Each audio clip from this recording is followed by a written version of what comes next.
And now, from beyond our dimension, this is the JeffMara podcast. Here's Jeff. My guest is Ray Feurstein. Ray has had 2 near-death experiences, and he has a lab dedicated to paranormal research. And today we're going to talk about it. Ray, thank you so much for joining us, and welcome. Well, thank you for having me, Jeff.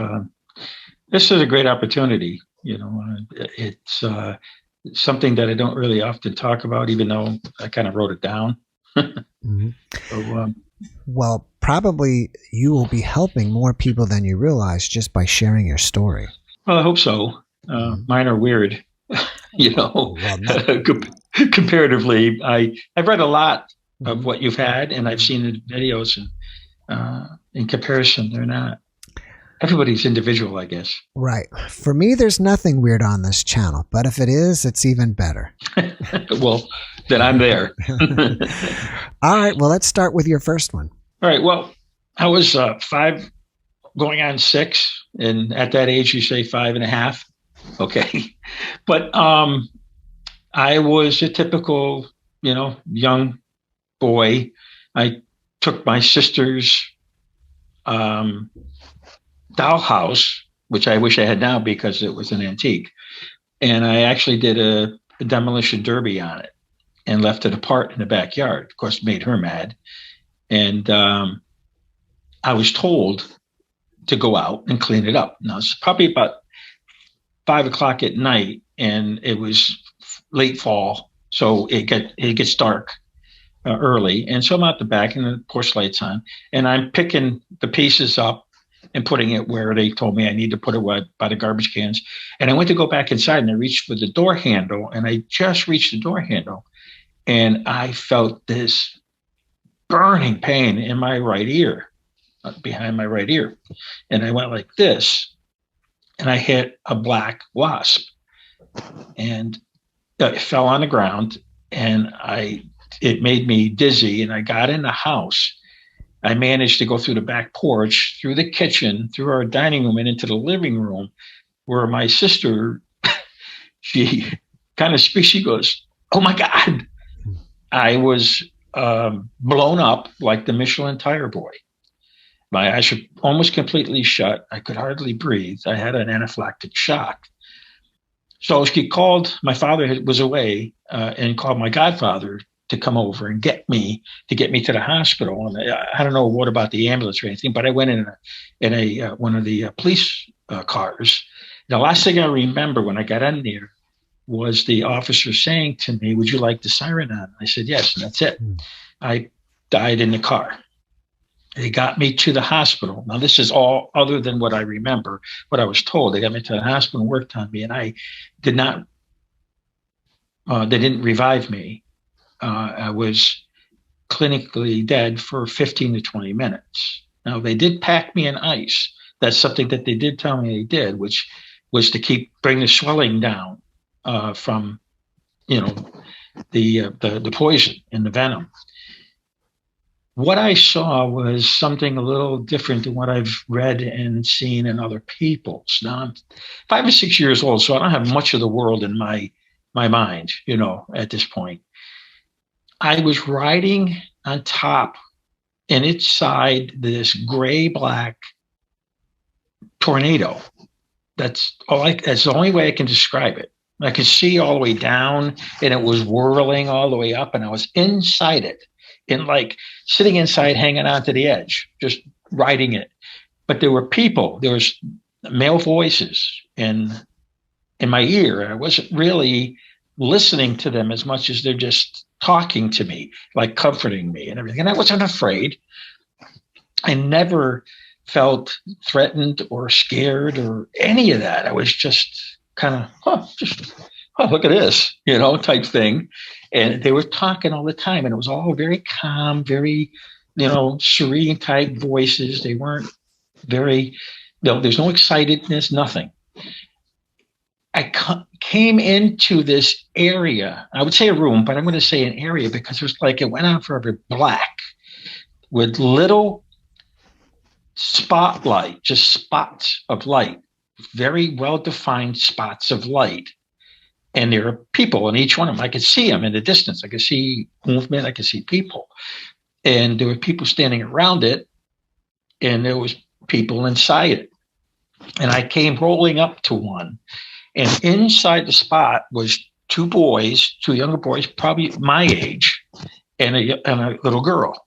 And I remember the little girl more than the little boys. The little boys had like blue on, but the little girl had a sundress with a very ruffled collar, and it was beige with little blue flowers, which I found out later on were forget-me-nots, which was kind of apropos. And they were playing with puppies. Now, the reason I know there were people standing around, I could see like images in the dark, right at the edge of the light, of people standing there watching them play with these puppies. And the little girl looked up at me. She goes, well, come on down, play with us. And I went to go, and the voices here said, no, you can't do that. That's not something you can do. Then the little girl looks up at me again, and she goes, well, then here, take one of the puppies. And she reached up with a puppy. Now, she had black patent leather shoes on, beige. This is so clear in my mind. It never has left my mind, the images. And she reaches up, she goes, here, take one of the puppies. And the moment I reached down, I felt this like, I don't know if anybody's ever touched 110 volt outlet and felt that jar, but that's what I felt. And I just went like in reverse from what I did coming in. And the next thing I did, I opened my eyes up, and there's a sheet over me. I could see the lights through the sheet. And of course I was down like this, and I put my hands up and just went like this with the sheet and sat up and said, where's my mom? And they didn't expect it. There was quite a large screech from the nurse and the doctor. They both backed up. And I felt itchy and tingly all over my body. They did what they had to do. And of course, at some point I went home. And that was really it. But after that, I saw things and heard things. The house became very active. And my mother told me later on in years when I talked about it, that it had never been that way until the day that I came home. And there was things moved around. I had the oddest dreams, but I would say it was probably about 5 years after my brother was murdered in Troy. And we had, since buried him. And I was sleeping in my bed, and I was having a dream about this whole incident again when the phone rang outside in the hall. And the only reason I'm telling you is because all of a sudden I got this connection that was made. And a lot of people say that happens with an NDE. I picked the phone up, and years ago, now I'm talking about, this is the 50s, late 50s. When you got a long distance call, it sounded long distance, crackly. It was kind of distant voice. It was a little fuzzy, The voice says, I go, hello. And the voice says, now my brother's name was Joseph, but his nickname was Butch. And he said, Ray, this is Butch. Tell mom and dad I'm okay. And you be a good boy. And I said, all right. And I was half asleep when this happened. I go, all right, yeah, okay, I'll talk to you later. And I hung the phone up. Went back to bed, went to sleep, got up the next morning, and I go down to the breakfast, and I'm sitting there. My dad says, who was on the phone last night? I'm like, at that time, my mother was very distraught because of my brother's passing. I knew inside me that says, that's not a good idea to say anything, at that time. And I said, I don't know, it was nobody. And I hung up. Later on, my father had passed years and years after I was married, had kids. And I went over and visited my mom each morning before I went to work. And I just felt I had to say something. And I said, I got to tell you something I didn't tell you before. She says, she goes, well, what was that? And I said, remember the night that the phone rang after Butch died? And she says, yeah. I go, and you asked me if who was on the phone? She goes, yeah. She goes, I said, it was Butch. He wanted to let you know that he was okay. And he told me to be a good boy. She goes, I knew it was something like that. So, excuse me. So since then, it's been one thing after another with these connections. These connections that I've had actually prompted me to build what we'll talk about later is this lab. It's an enhancement to communication for those people, our dearly departed or the living impaired, as we call them. So that was really the first time. Thank you for sharing your story with us. Did you recognize any of the people on the other side? No, there was no faces, only those kids, those little kids. There was no recognition with them either. And I looked at the boys, I looked at the little girl. The little girl was very pronounced in it. She was very like alpha and the thing. The voices were all just generic male and some female voices, but very soothing, just very, kept you relaxed, just was very nice. Mm-hmm. Just a good feeling. And the feeling was like you swallowed a whole bunch of happiness. I was just, there's no evil thoughts, none of that crap. It was just a good feeling. I didn't want to go. I wanted to stay. I couldn't figure out why I had to go. And I remember one of them just before I woke up said, you have things to do. That's the last thing I remember the voice saying to me. So, even though you were on top of a tornado, it's kind of sounds like a tunnel experience. The only thing I would say is different is the shock. I don't think I've ever heard that yet, where you got shocked by something on the other side. Yeah, it was like I heard it and felt it. It was, I can't even, it's hard to describe something like that unless, if anybody is watching has ever been jolted by touching a 110 outlet, you'll think of that all over your body at one time. Now, I was not, I did find out that I was not shocked for defibrillator. Mm-hmm. So that wasn't it. Yeah. It was something else. It was almost like you touched something on the other side that you're not supposed to. Like you had made a connection that I've never heard before. You actually crossed the other side and and had to get back out.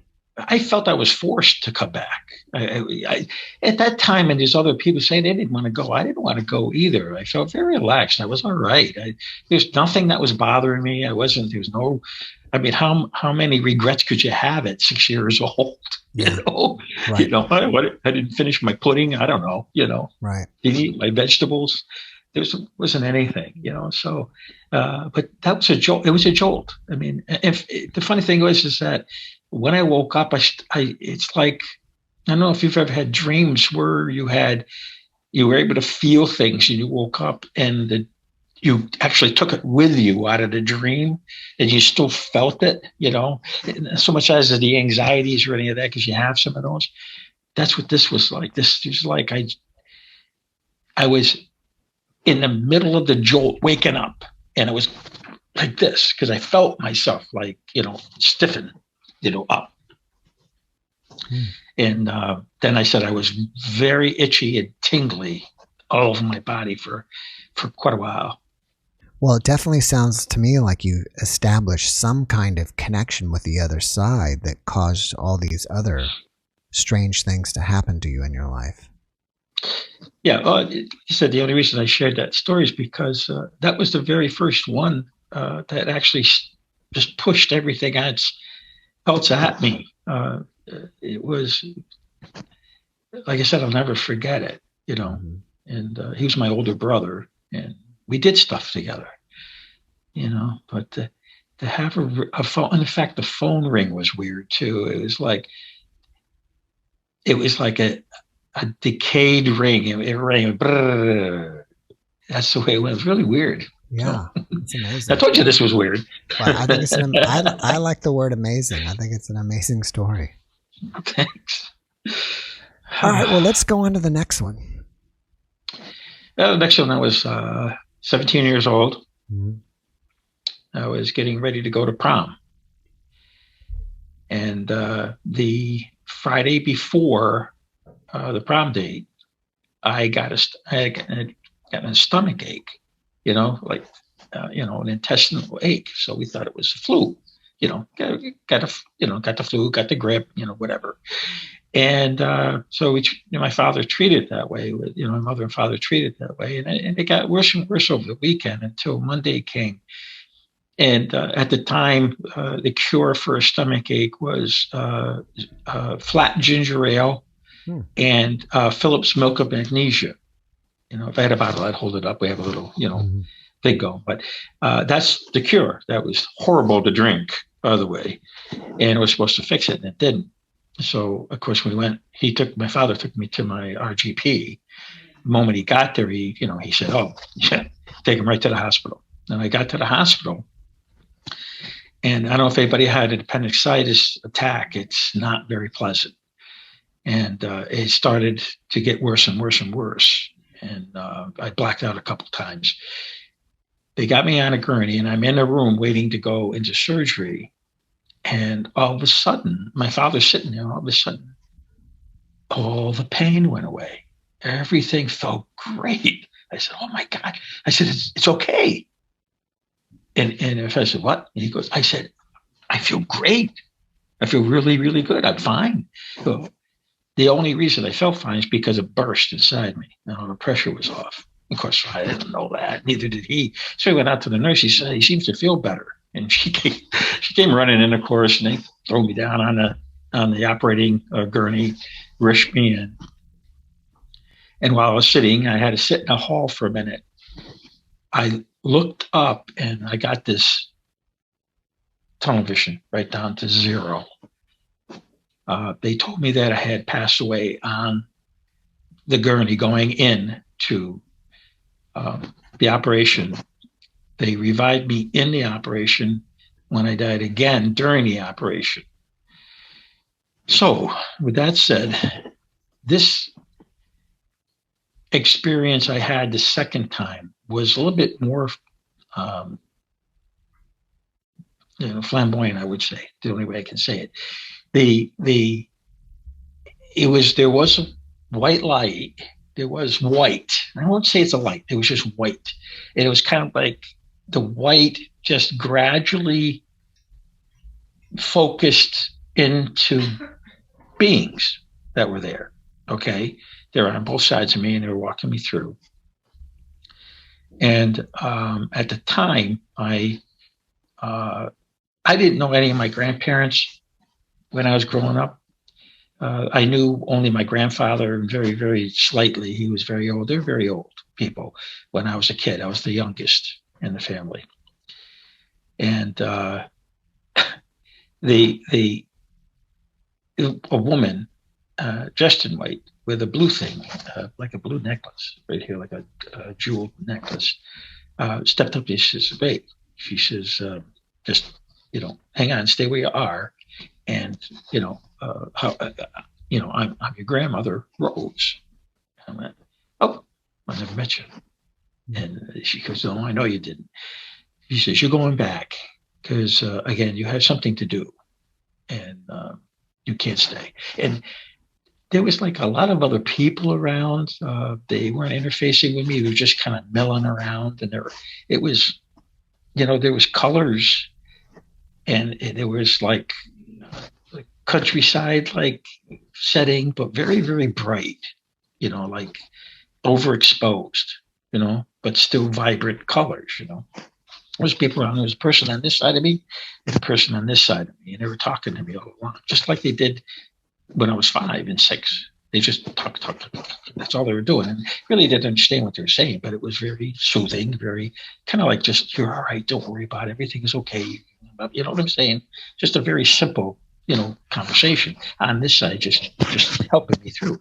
And she said, tell your mom that Tommy is fine and he's with me. And I said, okay, what are you going to say? And she says, just remember that when you go back. And there was no jarring with that one. It was just kind of like I drifted back into consciousness. And they didn't put a sheet over my head this time. I was just there and in the operating room. And then I remember being wheeled back into recovery and all that. So, and I told my mother about it. She knew I didn't know him, and she turned white. She just used, because she never talked about her family. We have an old Bible with names in it. And when we went back and took a look through some things, she told me, she says, now, Tommy was a stillborn that my mother had before my brother Butch, I mentioned earlier. And they named him Tommy. Mm. And I didn't know anything about it. Of course, they won't talk about stuff like that. That's why she turned white. And she said, there was no way you would have known that name. She said, and your grandmother, they never talked about him, And that's when she opened the book up and showed me her name. I went, oh. She didn't say much more after that. Really didn't have much of a conversation with him, Jeff. They rarely talked about, past things like that. But this, bringing it up to her, her mouth was down to, about down to here, she going, looking at me, where'd you hear those names from, So that was the message. And that was my second one. What age did your grandmother appear to you as? I was going to say she's older, like in her early 60s, so that she had a lot of hair. Mm. My mother had a beautiful head of hair too, and she had gray hair. Older woman, not younger. Mm. I think the age that she passed, because I understand that she passed when she was in her late 50s of cancer. Have you ever seen any pictures of her since that to confirm that that was her? Actually, no. There's a lot of, many families have a lot of family strife. And things got thrown away when they were, you know what I'm saying? I had, had my great grandfather's pictures that we found in the house that we bought. We actually bought the house that was built by the cousin of the person that we bought it from, who was our cousin. So it's been built and been in the family since it was built in 1904. Mm. So it was really kind of weird to walk up on something like that. I have tried to find it. I asked my sister for, and there was very little. With either one of those experiences or both, did they feel more real over there than life is here? I'm going to say it was the difference between standard television broadcast and 4K. Hmm. Yes, in effect, it was crystal clear. I mean, it was like, it's like where you should be. That's what it felt like. Not here, there. Would that equate to here being more dreamlike? Compared to there, yeah. Yes, yeah, I would say yes.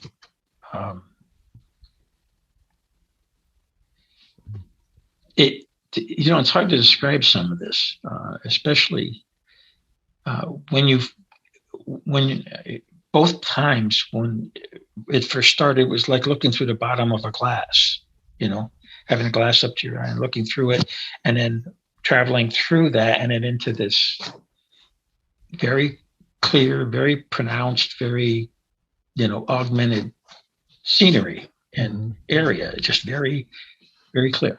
Just, yeah, about all I can say. It's clear. it's kind of an abstract thing to think about. I mean, most likely we're energy. Everything is energy. It's like energy experiencing energy. And over here, we're energy experiencing through filters or something. Matter. Yeah. In all the, with all the experiences I've had with this lab that we may talk about later, the spirits view us, from what I'm told now through this thing, they view us as specters too. We're like a ghost to them. So your analogy of that earlier, which you said before, is really kind of true. I mean, you look back through and everything is spectral over there, and then it's real and solid there. And then you come back here and then it's vice versa. So it's kind of weird the way that is. But the questions that were asked of the beings that we talked to was, yes, you look, like phantoms. That's the word they used, non-tangible or intangible, excuse me. Did you notice a lack of time in either one of those experiences? But there was no time there. I didn't experience any sense of time there at all, or the need to. I guess is the point. There was really no need to think of time. Like, of course, when you come back, we're time oriented here, and your corporeal body, or your body itself, is oriented towards what your environment is here. That environment didn't feel that way. Didn't have that connection. Besides you establishing some type of connection with the other side, and you have strange things happen to you, have you changed in any other way from these experiences? I have never been afraid of dying. Never. The way I go, I don't want the pain thing if I can help it, But I'm not afraid of that. I'm just not. There's nothing there that's going to hurt me. And I only see, even more so working with this lab, that when you leave, what they say, you can't take it with you, but in a way you can. And what you take with you is who you really are. We have conversations with the beings that we talk to. They have a sense of humor, their sense of humor. They have their opinions. I mean, you take everything with you, and some don't have, the awareness of what happened to them. So they have to be kind of helped and educated as to what happened, where you are and why it's like it is, and to move on, because you're in this limbo state and it's not good to be there. But I don't, like I said, I don't have fear of the afterlife at all. That's great. All right. Well, tell us about your lab, how you started it and what's going on in there. Well, I was an engineer for 30 years plus, and I've always been an electronic geek. I love electronics. I love fixing things. Part of what I was with the company I was with was the lead engineer, and we designed and built what they call EMF, EMP, RFI filters and devices to filter this out for military and the civilian communication systems. Of course, all that stuff just will kill electronics. Well, I had a friend that he kind of pushed me a little bit. In fact, he just passed away this past Monday. And him and I were like cohorts in crime, but he pushed me. He saw something, and I wasn't sure what I was thinking of, but I reverse engineered a lot of the equipment that we designed and built to monitor any extra or otherworldly energies that are not something that is normal, that's not man-made or cosmic, which would be, any of the radio signals and the frequencies of the energies that come through. And built an algorithm inside this unit to filter all those out and only give what is not normal or not of this lookup table that we have. And I would, if you don't mind, I'll let you know what happened to cause me and spur me to build the thing. About 25 years ago, my wife and I, when we get sick, we go down to the couch in the living room so that we're not coughing or waking up or waking the other person up, because we both worked. And she was on the couch downstairs. It was 2:00 in the morning. I know because when I got up, I was looking to see if she was all right. And I looked at the clock and it was 2:00. And I started down the stairs and I heard this female voice singing 6 notes in triplets, 3 notes, da da da da da da. And it was clear as a bell, loud, but clear as a bell, and didn't hurt. But the loudness, it was so present. And it was a young, very melancholy, but absolutely gorgeous female voice. And I'm a musician also. So I'm walking the stairs. I get to the bottom of the stairs. She did it again. Then I get in the living room where my wife is, and she sang it again. It was coming from the dining room where I'm sitting right now. I asked my wife, "Did you hear that?" She goes, "Yeah, somebody's singing." No, she was sick and she was half asleep, So the next morning I asked, she goes, "Yeah." She goes, "I heard that." It was the most beautiful thing, still in my head, the most beautiful thing I ever heard. And the notes equated to a specific frequency. And you know that the universe is nothing but frequency and vibration. We all sit here like a guitar string, and we pluck our own music with our own frequency. And each person is different. It's just like a fingerprint. So knowing that, I know that spirits have to be, because you have to be sympathetic with this solid to be able to reside inside it. It's a physics thing. So I built a piece of equipment that can monitor, collect, basically analyze these extra normal energies. It brings them in. And what's happened with it, the evolution of this, and I didn't design it to do what it's doing today, but it evolved into a communication device for the other side, because we get all kinds of voices coming through. I had to put a translator on it. I got so many, for Italian, for German, for French. One of the things that happened was the first one that I built, which was a prototype. We went to Herkimer County to a house there with a friend of mine who was a psychic and a paranormal group. And I wasn't into that at that time. I was just building this thing and trying to figure out what I wanted to do. The translators were talking in English until I went down to Herkimer. Then it turned to German. We found out that Herkimer County is a German settlement. So the language changed. Now we had German and English was coming through.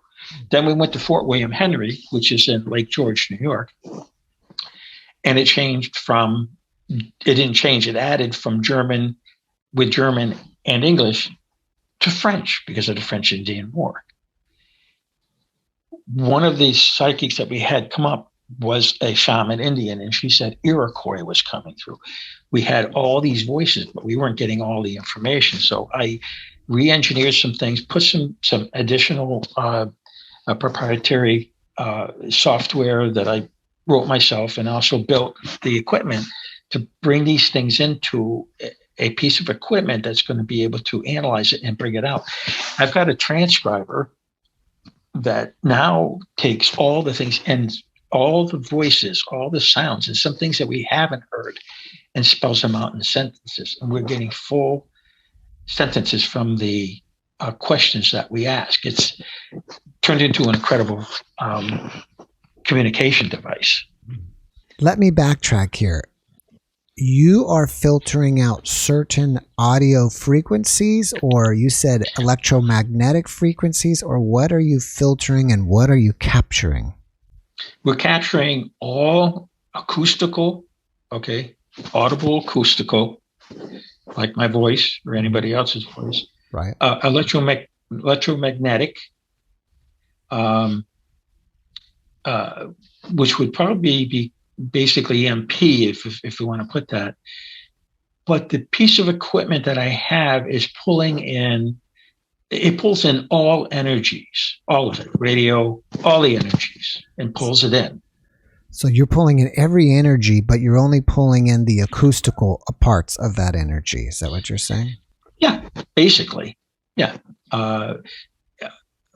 Your voice is giving off a specific frequency when you talk. All right. Back in the 60s, they used to say, you're giving off bad vibes. Well, they weren't too far off, since we do vibrate. And I can pick that up. I have a little piece of equipment that I made that you can put your hand on. It will give you what I call base resonant frequency, the resonant frequency of your body, which is very close to the same resonant frequency of your spirit. It has to be, or else you couldn't coincide with each other. So yes, go ahead. Do these people's voices sound like our voices? Do they sound kind of digitally or electronically or what? Well, yeah, there's a mix. Most of it is more like a human voice, but I have repetitive voices that come through that sound tronish, Tron. Yeah. And some not very many. Most of them are more, and a lot of them are female, by the way. I have some male, but not as much. Mostly a lot of female come through. Depending on where we are, though. Fort William Henry is a lot of male because it's male dominant. Right. But I have 4 or 5 voices that come through. Interesting thing, from the day that I turned it on, they've been saying certain phrases to me, referring to Edgar Allan Poe, The Raven. Now, to have it continually come through every time we turn it on, people say, "Oh, well, how do you know you're not getting radio? How do you know that somebody's not transmitting?" I said, "I know because I built in the filters." Now, unfortunately, you have to take my word for it, but I've made it so that it's not connected to internet. There's no infiltration of that. You get some things, very strange things, but they tend to step on each other to talk. Some sentences come out in reverse, which is kind of interesting, where you have to read it in reverse to get the meaning of it. So, yeah, it is kind of neat. And but not much of it comes through pretty clear, and it's 1 or 2 words sometimes. If you ask for, like I went and turned it on for my friend. His name is Ray, also that passed away suddenly this past Monday, and I turned it on. Him and I were always into these things, and if anybody could pull through, I know he could. And so I asked for, if it is you, Ray, please tell me. Give me something that only I know about, like anybody else would say. And he shot me a few phrases. And he busted my chops because inadvertently I'll say, "Hey, dude," or "Hey, dude," like to say that. So he was busting my chops the week before when I was talking to him on the phone. And he kept saying, "Hey, what dude? Hey, what dude?" And I go, "Okay, fine. I get it. I don't mean to say that." He said that to me down there, and he goes, "I'm doing fine, dude." And I went, "Oh," I said, "Okay, I got it." That's amazing. So, have you heard of EVP, electronic voice phenomena? And if so, do you think yours is anything like that? EVPs, yeah. I mean, I have a bunch I analyze. People send me some. They send me pictures. They send me videos to see. I have analyzed a studio. It's very expensive video audio studio that I could tell whether it's a fake or not. Believe me, it works really well. And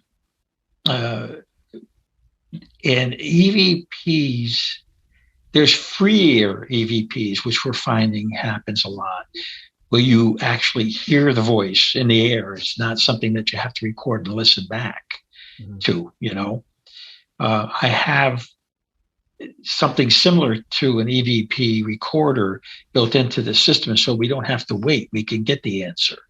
I have a lot of mediums that they can use because, spirits, entities can use electronics to converse and to do things with. They turn my cameras off all the time. And I go, "Will you please turn them back on?" And all of a sudden pop back on, and I'll get a voice go, "Oh, oh, oh," and they think it's funny. And, it's very interesting what comes through. But yeah, we get a lot. It acts somewhat like it, but a couple of the psychics that are here locally here that are very, nationwide, national type psychics, they're friends of mine, and they go, you have here what we would describe as an electronic psychic receiving information from the other side. I'm actually working on something visual that they're going to be able to use to be able to try to visualize some of this. Oh, that'd be great. So, has anybody from the other side ever told you what do they do over there? Like, what is their daily life like? Yeah, well, a few of them have told us that one person said, I play poker. They are saying, now there's the ascended type spirits. This is what I've been told by these guys. Ascended spirits are more of the light or white spirit, or the spirit that has moved through. And then there's other ones that are in what they call the veil of darkness, or like a limbo, that are not sure where they are or what they're doing. And many of them, they'll say it's gray, or it's dark, or it's got an amber look to it, or they tell me colors. And they say it's a scattered or a broken landscape. Then the others that are basically deemed like light or white, or the spirits have ascended, they are in another journey of life. They're in another life, and they're doing stuff. It happens periodically, saying, I have to go, I'm meeting someone. They're actually going about a life there, which is awesome to think. It's interesting. It's not only are you capturing them, but you're broadcasting back to them. Yeah. My daughter and I were kind of like a team with this thing. She's very psychic. And one day we were at the Fort William Henry doing an event with it. And they ask for music a lot. They'll say music. Then we'll say, well, what kind? And they'll give us the type of music they want to listen to. So we put it on for her. She asked that question, and they said, jazz. So she has her phone, and she carries a bunch of it in her phone now, and she puts this jazz on, and she was playing it. Then she stopped. She said, did you like it? And they played it back. Wow. I've got it on video and audio when it happened. They played the exact tune back to us, which we still don't understand how that happened. Are you broadcasting to them through the machine, or they just hear you talking and hear us talking? What the machine has in it is a radio telemetry transmitter and receiver, and it's on about 334 megahertz. It's really high. What I found was there's specific frequencies that they react to and understand what for. It's almost like turning a porch light on for them. As soon as I turn this machine on, I let it run for about an hour before we do anything. And they've even described it that way, that it's like a candle in the window. They said it a couple of times. So they know it's there. It just sits there in whatever area or existence that they're in, and they know what it is. It's got a signature that they recognize. And now they come and speak to us like that. That's awesome. What is the most amazing or fantastical thing that you've heard from them? Well, there's so much. I'll give you two quick ones. One was a woman lost her husband. He was 38 years old, and he had passed away from a medical issue 3 months prior, and called us and asked if we would come to set it up and talk. She had a 2.5-hour conversation with this man, and the way he identified himself, we said, "Are you here?" His name was George, I think, if I remember right. But we said, and then I said, your wife, your son, your daughter, and your mother, and your aunt are here. We should talk with you. We just want to speak. We're not here to, have any, we just want to be educated. He came through. Air Force is here. Well, he died in the Air Force. So we went, oh. They continued to have a conversation. We just backed away, from it, the whole thing. We didn't even just let him go. And she validated a bunch of what he was talking about, things that they just did that day there. The son came out, talked to his father. I mean, it was very interesting. After 3 months, the attitude that these people had about it, and were comforted by, and his voice came through, because I saw him stand back a few times when he said something. He liked the bus chops and liked the teas, and he did that to show them who he was and that it was him. And told her that, like, the dress. Now you're going to say, how do you know it was him? And it's not for me to say, because I didn't know him other than then. It was for the people that were watching this, and it happens a lot. And everybody asks me the same question. How do you know it's not an entity pretending to be? Because they can lie. Mm-hmm. We know this. Mm-hmm. It isn't that. It's the people that sit in front of this to do this, to reach out to their loved ones. They got the feeling. I don't have it because it's not my loved one. Like I said, Ray came through. I knew it was him because I had the feeling. I knew him. You know what I'm saying? They know their person, and they will say, "Well, I don't know, that's not really him." You get that from time to time. Don't say, "Oh yeah, that's him." That vibe. It's the vibe. The other one was at Fort William Henry. The first time we went there, we were in what they called the dungeon, which was where triage was done during the war, and all the bodies, the people were brought down for, surgery or pronounced dead. And then there was a section where they put the bodies. If you go, you have to go on and see this because it's hard to even explain half of it, but the video is right there on the website. We were blown away. They would ask the person who is, runs the fort. He's the president of the fort. His name is Sam. Very nice man. Had a couple of the other people there. And they asked certain things of, like, is so-and-so here? One of the brigadier, the generals, and one of the other guys. And they would say the name, and then they would say, there's a lot of blue here. There's a lot of red here. And then they asked of who is the person in the gift shop that is moving the items around. And it came out Christina. I said, what do you have a last name? Dufresne. Well, how French can you be?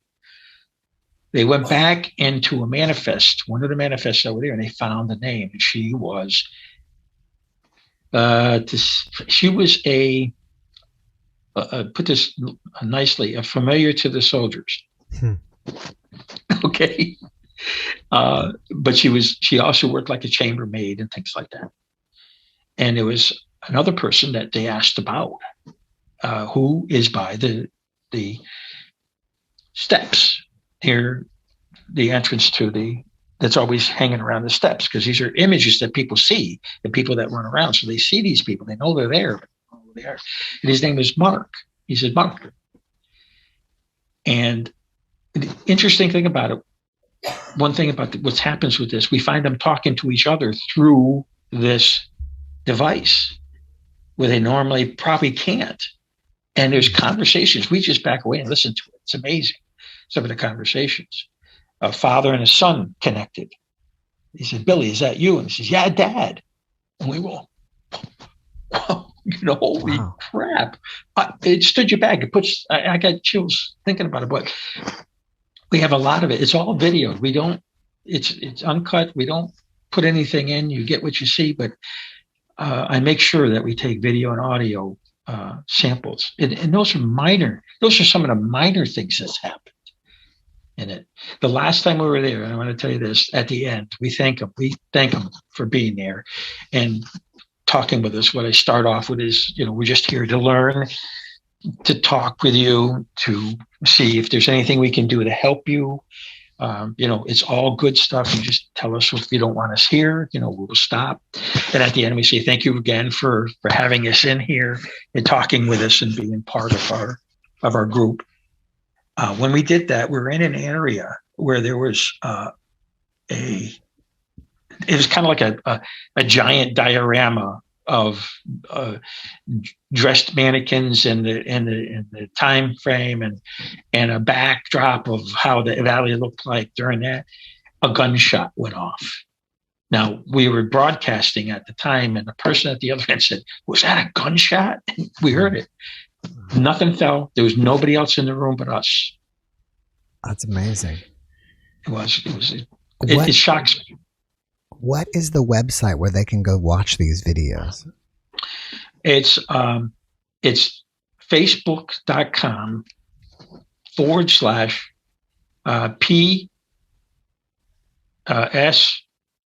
/PSR Labs.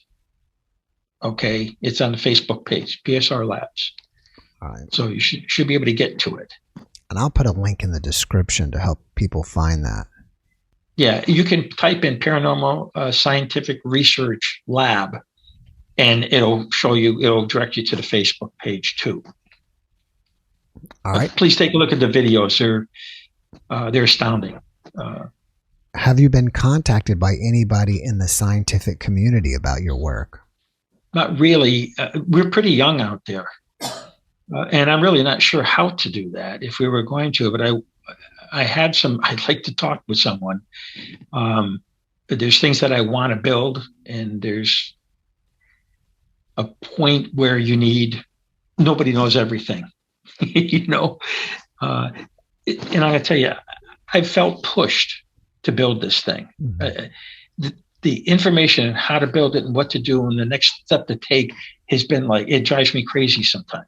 So I'm getting some help in another way. But no, there's not, I'll tell you the truth, there's not a lot. Long time ago, I'd say 10 to 30 years ago, there's a lot of paranormal groups, a lot of paranormal not organizations, but like colleges that had divisions that did this, and they were very, very prominent. There's very little out there now. Mm-hmm.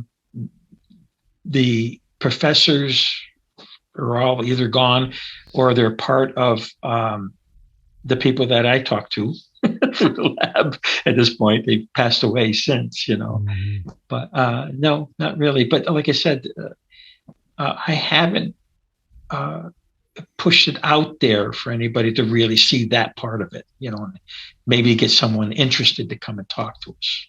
Have you considered putting the videos up on YouTube? Yeah.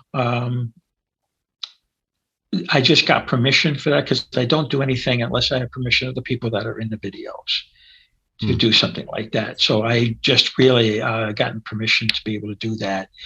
And I don't do that very much, so I have to figure out how to get that on there in its entirety without it. Maybe you can help me. Yeah, sure. Yeah, I'd be happy to help. Let me know. Are you saying you're getting permission of the people in this realm, or you're asking people in the other realm for permission? I love that. Well, this realm, for the most part, because there's a couple of businesses that were there, so they have to want to be able to be on YouTube, and I won't do anything like that unless I ask first. Oh. But in regard with the other, I do that too. Common courtesy. Yeah. I'm not a ghost hunter. I don't like that term. Right. They're people. You don't hunt people. Right. That's a good point. I think that is the most irreverent and thing you could ever do. And I'm sorry, I don't subscribe to the television stuff because I just don't believe it. Number one. Mm-hmm. How do you believe what I'm telling you? Well, unfortunately, you have to experience it just like anything else. But like I said, we don't. That's why I don't go out, because I'm afraid it's going to somehow go that way, and I don't want it that way. I want it to be a research thing. I want people to understand what's going on around you, and that you have an alternative. That you're gonna when you go, you're gonna go. Don't be afraid of this. I'm not afraid. They've taught me this. These beings have taught me this. The spirits that we talk to, they're very verbal about it, and they've squelched any fear that I may have had. I just don't have it because of them and because of the other experiences. How often do you use the machine? I did use it quite often, and it was told I better back off a little bit because I start looking like I've been on a bender because I'm afraid of. I was down when I was developing it a lot. I'll use it maybe twice a week or so. I've got a couple of people that want to do the virtual during the pandemic. I did a lot of virtual sessions because it was a good entertainment thing for people and something for them to do, and it was also a good communication and connection thing. So we did quite a few of those. But if somebody asks, we do them. Yeah, it's amazing. I mean, yeah, I think you should put it on YouTube. I was even thinking, wow, it'd be neat to have a podcast with you doing it live. But then, you have to first get everybody's permission. So that makes it a little more difficult. No, if you want to do a podcast, there's no permission thing. It's really just do it. Like I said, I broadcast, we talked earlier, and I broadcast over another venue other than the Zoom that you have, because it's a lot quicker interactiveness. We had that conversation. Right. Maybe we can do that. You'll be the center of attention as far as the participant is concerned. All right, great. I'll tell everybody this, that if everybody's interested in this, put yes or something in the comments below. And what I can do is ask the audience for a whole bunch of questions too already. So I have questions that I can show up to the meeting besides, whatever I think of on the spot. All right. Well, if someone wants to reach out to you and contact you, should they contact you through the Facebook page, through that page, the lab page? Yeah, you can do that. You can contact me directly through an email address if you feel like it. Then, we can talk there. Or I have a Facebook page, my name, that you can message me through. But if you want the email, can you set up the email? Or I can put it in the description, the video description. Okay, but you have it, don't you? Well, just tell us all. And that way, for people who are on audio, they'll just have to hear it. It's RFEUR60@gmail.com. So it'd be Robert, Frank, Edward, Union, Robert, 60@gmail.com. All right. You got anything else that you're working on that you want us to know about? Only some new enhancements to this lab. One of them is going to be a free air. I'm using what they call quantum entanglement, which is going to be able to project photons out into an area that will bounce off of other photons. And if it works the way I feel it's going to work, we'll be able to see entities moving through those areas outlined. So, keep your fingers crossed. I'm going to be trying that out. I have to finish the product up. But looking at everything and doing some of the tests that I did, it works fairly well. All right, Ray. Well, before we finish up, can you give us one last positive message? Yeah, I would say that anyone out there that is afraid of death or has any issues with it, I know that the way you go is not your choice a lot of times. But after you're done and you're gone and you're over, there's not much to worry about as far as I could tell. I think that it isn't something that you want to aspire to get to from here right now, let it come naturally. But I wouldn't worry about it one bit. Death is nothing to worry about. It's just another life. Like that. It's just another life.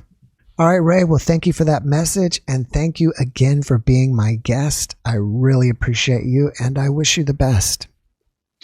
Thank you so much, Jeff. And I look forward to our next meeting. Sounds great. All right. Take care. Take care, Jeff. Thanks for watching the JeffMara podcast. I really appreciate you. Another way to show support is through YouTube memberships. And if you do, there are loyalty badges and other perks depending on your level of membership. All you need to do is click the join button underneath the video to find out more. Thank you for your support.